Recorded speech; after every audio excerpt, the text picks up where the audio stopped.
सुब्रोतो लगभग 20 साल का एक लड़का था और कलकत्ता की एक कॉलोनी में रहता था। उसके पिताजी एक भट्टी चलाते थे जिसमें वे दूध को पका पका कर खोया बनाने का काम करते थे। सुब्रोतो वैसे तो एक अच्छा लड़का था, लेकिन उसमें फिजूल खर्ची की एक बुरी आदत थी।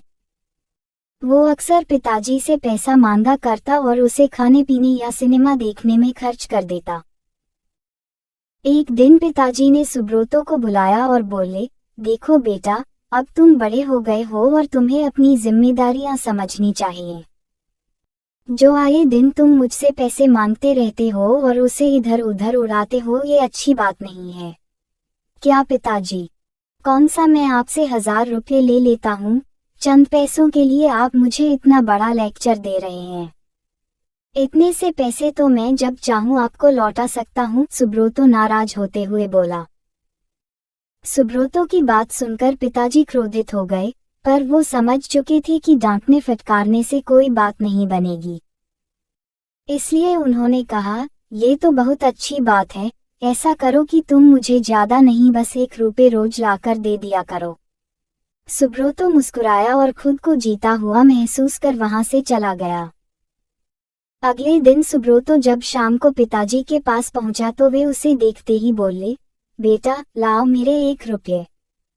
उनकी बात सुनकर सुब्रोतो जरा घबराया और जल्दी से अपनी दादी माँ से 1 रुपये लेकर लौटा।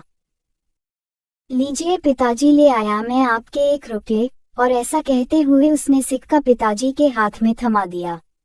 उसे लेते ही पिताजी ने सिक्का भट्टी में फेंक दिया। ये क्या, आपने ऐसा क्यों किया? सुब्रोतो ने हैरानी से पूछा। पिताजी बोले। सुब्रोतो ने भी ज्यादा बहस नहीं की और वहां से चुपचाप चला गया। अगले दिन जब पिताजी ने उससे 1 रुपया मांगा तो उसने अपनी माँ से पैसा मांग कर दे दिया। कई दिनों तक यही सिलसिला चलता रहा। वो रोज किसी दोस्त यार या संबंधी से पैसे लेकर पिताजी को देता और वो उसे भट्टी में फेंक देते। फिर एक दिन ऐसा आया जब हर कोई उसे पैसे देने से मना करने लगा। सुब्रोतो को चिंता होने लगी कि अब वो पिताजी को 1 रुपये कहाँ से लाकर देगा। शाम भी होने वाली थी, उसे कुछ समझ नहीं आ रहा था कि वो करे क्या। 1 रुपया भी ना दे पाने की शर्मिंदगी वो उठाना नहीं चाहता था। तभी उसे एक अधेड़ उम्र का मजदूर दिखा जो किसी मुसाफिर को हाथ से खींचे जाने वाले रिक्शे से लेकर कहीं जा रहा था। सुनो भैया, क्या तुम थोड़ी देर मुझे ये रिक्शा खींचने दोगे? उसके बदले में मैं तुमसे बस 1 रुपये लूंगा, सुब्रोतो ने रिक्शे वाले से कहा। रिक्शा वाला बहुत थक चुका था, वह फौरन तैयार हो गया।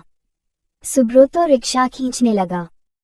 ये काम उसने जितना सोचा था उससे कहीं कठिन था। थोड़ी दूर जाने में ही उसकी हथेलियों में छाले पड़ गए, पैर भी दुखने लगे। खैर, किसी तरह से उसने अपना काम पूरा किया और बदले में जिंदगी में पहली बार खुद से 1 रुपया कमाया। आज बड़े गर्व के साथ वो पिताजी के पास पहुंचा और उनकी हथेली में 1 रुपये थमा दिए। रोज की तरह पिताजी ने रुपए लेते ही उसे भट्टी में फेंकने के लिए हाथ बढ़ाया। रुकिए पिताजी, सुब्रोतो पिताजी का हाथ थामते हुए बोला, आप इसे नहीं फेंक सकते। ये मेरे मेहनत की कमाई है।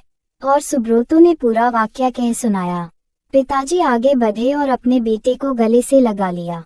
देखो बेटा, इतने दिनों से मैं सिक्के आग की भट्टी में फेंक रहा था, लेकिन तुमने मुझे एक बार भी नहीं रोका, पर आज जब तुमने अपनी मेहनत की कमाई को आग में जाते देखा तो एकदम से घबरा गए।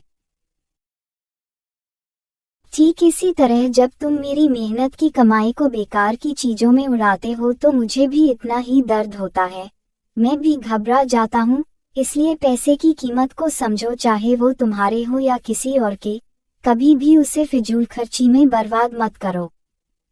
सुब्रोतो पिताजी की बात समझ चुका था। उसने फौरन उनके चरण स्पर्श किए और अपने व्यवहार के लिए क्षमा मांगी। आज वो 1 रुपये की कीमत समझ चुका था और उसने मन ही मन संकल्प लिया कि अब वो कभी भी पैसों की बर्बादी नहीं करेगा।